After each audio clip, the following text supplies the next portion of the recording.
How can you go on a work trip to another country? You don't have a job, so why are you making up stories like that? It's not made up. I genuinely have a job that requires me to go abroad. Well, we're getting divorced then. I can't be with someone who lies. And with that, he stormed out of the room. He thinks I'm lazy and unemployed because I work from home. But I have a stable income and help with our expenses, yet he refuses to see that. A few days after I got back from my work trip, I found papers saying we were getting divorced, already signed. I understand now. If he can't see things differently, maybe it's best we go our separate ways. So I signed the papers and head to the state court. My name is Hannah Robinson. I'm 29 years old. My husband's name is Jake. He's 30. We met in college and we got married when I was 25. We were more like best friends than romantic partners, always honest with each other. That openness was good, but sometimes it led to unexpected outcomes. For me, it all changed when I talked about my dream with him. My dream is to run an online store selling imported goods. The idea came up during my part-time job at a boutique while I was in college. I've always loved foreign designs and was drawn to them even during my part-time gig. After I graduated, I worked full-time at that boutique, but I couldn't shake my dream. I wanted to open my own shop and fill it with my favorite foreign goods, sharing them with customers. My parents and friends cheered me on, saying things like good luck and you'll make it. Surely Jake would understand my dream and support me. So when Jake got home from work, I tried to casually bring up my dream. Hey Jake, you know I've been mentioning wanting to open my own shop, right? Well, about that. Oh, not this again. You can't just do things on a whim. You should just give up. Why would you say that? This isn't just a sudden idea. It's something I've been thinking about for a long time. Sometimes things just aren't possible. Life isn't as easy as you think it is. You don't have to be so harsh. Why do you always shoot down my ideas right away? I say, my voice rising unintentionally. My thoughts brushed aside. Jake gives me a cold look, his tone sharp.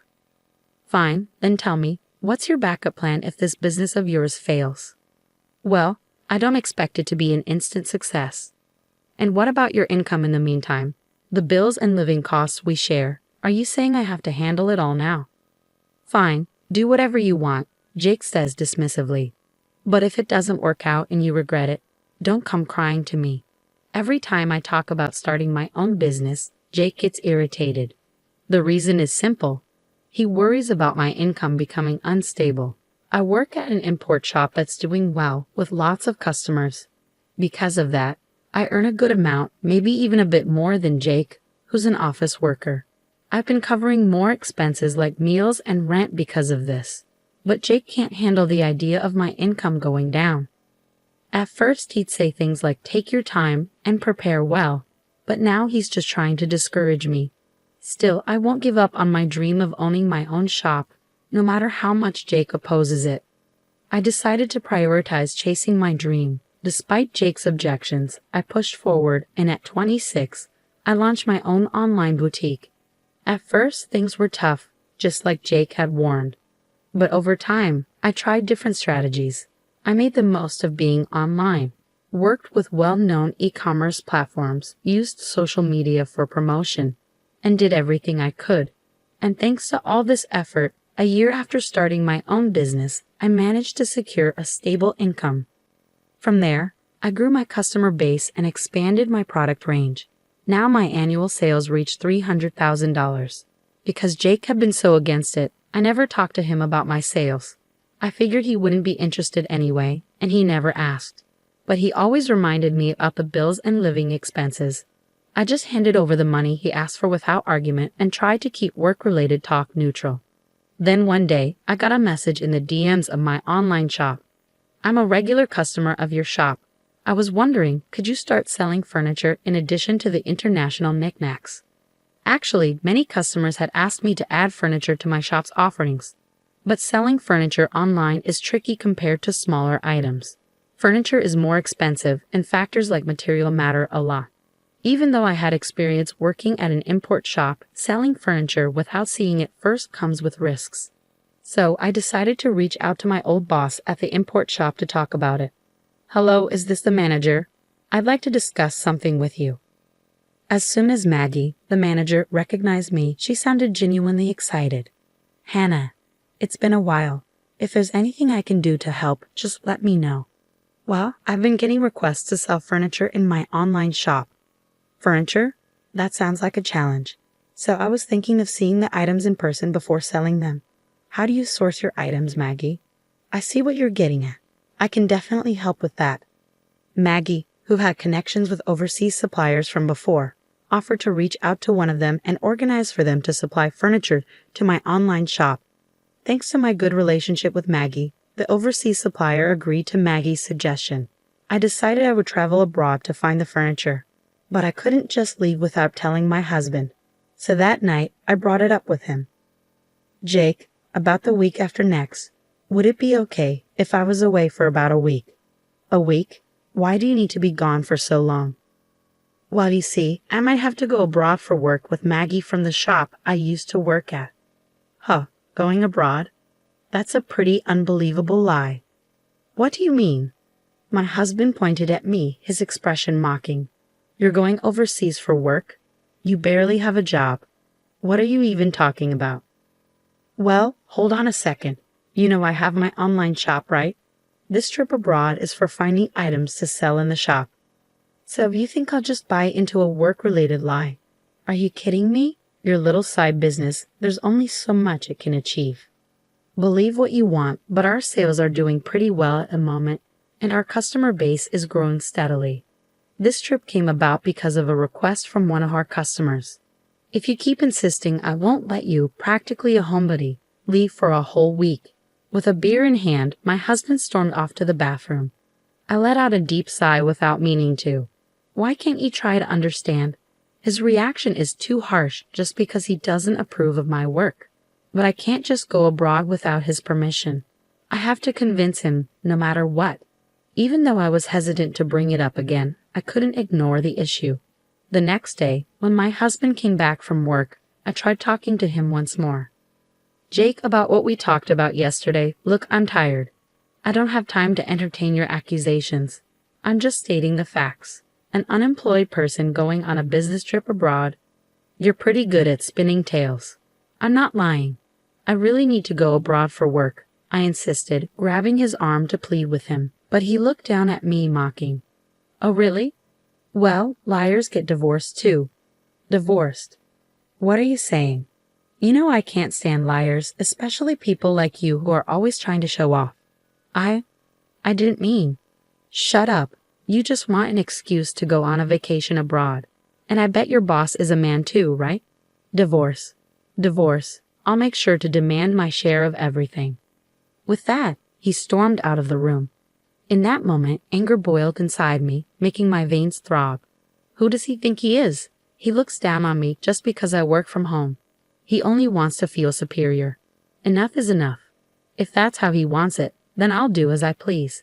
From then on, I stopped asking for his permission and went ahead with my business trip abroad as planned. 2 weeks later, I flew overseas with Maggie as scheduled. We went straight to our suppliers in the UK, where we checked out the furniture and accessories for my boutique. While abroad, I took advantage of the opportunity to do some sightseeing with Maggie, enjoying some fulfilling days. But it wasn't all smooth sailing. My phone was bombarded with messages from Jake. You didn't actually go abroad, did you? Come back home now. I'll forgive you if you return today. Time's up. We're getting divorced, you worthless woman. Each message only annoyed me more, but I chose not to respond. I knew any reply from me would just make things worse. When I got back, if he's willing, we'll talk again. With that decision in mind, I enjoyed a carefree week abroad. When the business trip ended, I said goodbye to Maggie at the airport and started my journey home. Facing Jake was uncomfortable, but I braced myself and walked through the front door. I'm home. The house was dark, with no welcoming lights. As I made my way to the living room, I found laundry scattered on the floor and no space to walk. Dirty dishes and noodle containers were left in the sink. Amidst this mess, I noticed a piece of paper on the desk. What is this? It was a filled-out divorce paper. Beside it was a rough note that read, "To the cheating, jobless woman. I'm ending things with you since you never listen. Fill out the divorce papers immediately. If you want forgiveness, come to my parents' house. Then I'll reconsider." Just reading the note, I could imagine Jake's smug face. He probably thinks if he wrote this, I'd rush to apologize. But I had no intention of doing so. I signed the divorce papers and went straight to the state court. The divorce was accepted without any issues. Then, I went to the real estate agent and canceled the lease for our current apartment. Actually, this apartment was mine from when I was single. Jake moved in when we started living together because it was big enough. We talked about finding a bigger place when we had kids, but that's not happening now. After canceling the lease, I started packing immediately. The next day, I sent all my stuff back to my parents' house and arranged for Jake's things to be sent to his parents' house. All the while, he kept sending me messages with absurd demands. Stop being stubborn and come apologize now. You have until the end of the week. Got it? And so on. But I ignored them all. Once the apartment was empty, I went back to my parents' house. A week later, my phone had been ringing nonstop since morning. Even though I ignored it, it kept on ringing. Reluctantly, I decided to answer the call. Hoping it would be the last, I pressed the answer button. "Hello," he started shouting right away. "What the hell do you think you're doing?" His loud voice caught me off guard, and I instinctively moved the phone away from my ear. Deciding to record the conversation just in case, I responded, "What's the problem?" "There's nothing left to talk about. Don't play games with me. Why were all of my things delivered to my parents' house? I just got to the apartment and it's completely empty." "Oh, well, I canceled the lease, so I had to get rid of everything, right?" "What? Canceled? How dare you do something like that without consulting me?" "Without consulting you? The apartment was in my name. I have the right to make decisions about it, don't I?" At this point, I had nothing to lose. His words had no effect on me, and I responded in a challenging tone. Jake showed his frustration. "Stop messing around. I don't care about the lease. We were married, remember? I lived in that apartment too. You shouldn't have canceled it without talking to me." "Married? Yes. That's right. Even if you've been unfaithful, we're still married. But canceling the lease on our apartment without talking to your husband first? What's going on in your head? Do you think you can just do whatever you want, especially since you're not working? I can't forgive you for this." He kept shouting, not caring about how I felt at all. He's so angry. He doesn't even care about me, I thought. I decided it was time to tell him the truth. Hate to break it to you, but you're getting all worked up about not forgiving me. We're not married anymore, okay?" "What? What do you mean?" "I turned in the divorce papers you forgot about, so now we're not married anymore. Why would I keep renting a place for someone I don't even know? Wait, are you kidding? You don't have a job. You'd be in trouble without my support." "What? That's ridiculous. I never depended on you for anything." Caught off guard, Jake was speechless on the phone. I felt a rush of frustration and couldn't hold it in any longer. "You've underestimated me all this time. I'm not the lazy person you think I am. I didn't cheat on you. I was traveling for work to take care of my clients. If you can't believe that, it's okay, but I won't forgive you." "But wait, your online business. It's not easy to increase sales. I've been working hard for 3 years. You don't understand anything and won't even try." 3 years. Just so you know, I've been making much more money than you. You've always looked down on me. I don't want a marriage like this. You can live your miserable life alone for all I care. After ending the call, I deleted Jake's contact and blocked all communication channels. It seemed he finally grasped the reality of my successful online store, likely hearing about it from mutual friends. Despite his attempt to reach out, I had no intention of reconnecting. Jake visited my parents' house once, but my dad turned him away at the door. His own parents had learned of his mistreatment towards me and kicked him out. Now he's renting an apartment near his job, leading a solitary existence. Meanwhile, I decided to stay with my parents for a while. Thankfully, my job allows me to work remotely, which is convenient. Since my parents' house needs some renovation, I plan to start that soon. With my online store thriving, I'm not worried about anything else. I have the freedom to travel whenever necessary.